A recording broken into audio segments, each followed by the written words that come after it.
গত কয়েকদিনে টানা বৃষ্টি এবং উজান থেকে নেমে আসা পাহাড়ি জলের কারণে সৃষ্ট সাময়িক বন্যা পরিস্থিতির কারণে পানি বেড়ে যাওয়ায় বিশেষ করে মাছের ঘের এবং আমনের বীজতলা সহকারে ফসলের ব্যাপক ক্ষতি হয়েছে। সবাইকে সালাম এবং শুভেচ্ছা জানাচ্ছি। কৃষি এডের পক্ষ থেকে আমরা আজকে আপনাদেরকে দেখাচ্ছি গত কয়েকদিনে টানা বৃষ্টি, উজান থেকে নেমে আসা পানি এবং বাঁধ ভেঙে যাওয়ার কারণে ফেনীর প্রত্যন্ত অঞ্চলে অনেক পুকুরের মাছ পানিতে ভেসে গেছে, পাশাপাশি আমনের বীজতলা তলিয়ে গেছে এবং নষ্ট হয়ে গেছে।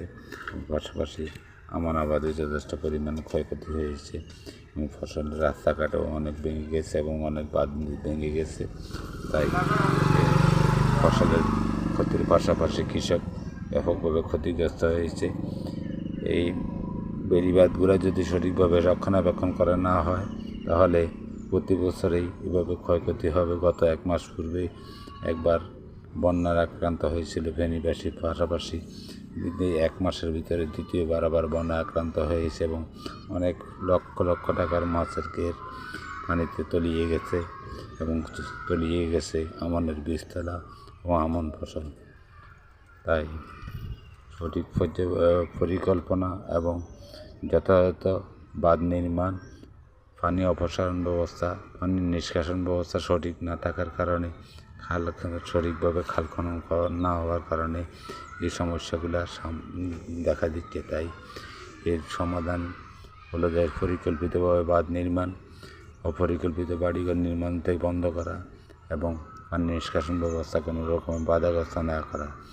তাই এই জিনিসগুলো যদি করা সম্ভব হয়, দেখুন আমরা ভিডিও চিত্রে দেখাচ্ছি চারদিকে শুধু থই পানি, অনেক বাড়িঘরেও পানি উঠে গেছে, মানুষের জীবনযাত্রায় যথেষ্ট পরিমাণ ক্ষয়ক্ষতি হচ্ছে। এই ক্ষতিপূরণটা খুবই কষ্টকর। গত এক মাসের ভিতরে দুইবার বন্যা এবং বন্যা পরিস্থিতি অবনতি, এই জিনিসগুলোর কারণে মানুষের অর্থনীতিতে যথেষ্ট পরিমাণ প্রভাব ফেলতেছে।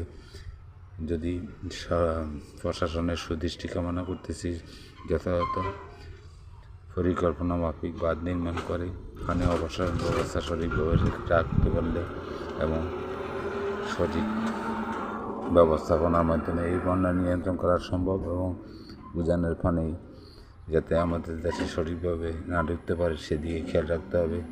আমরা ভিডিও চিত্রে আপনাদের দেখাচ্ছি চারিদিকে পানি ক্ষতি করতেছে।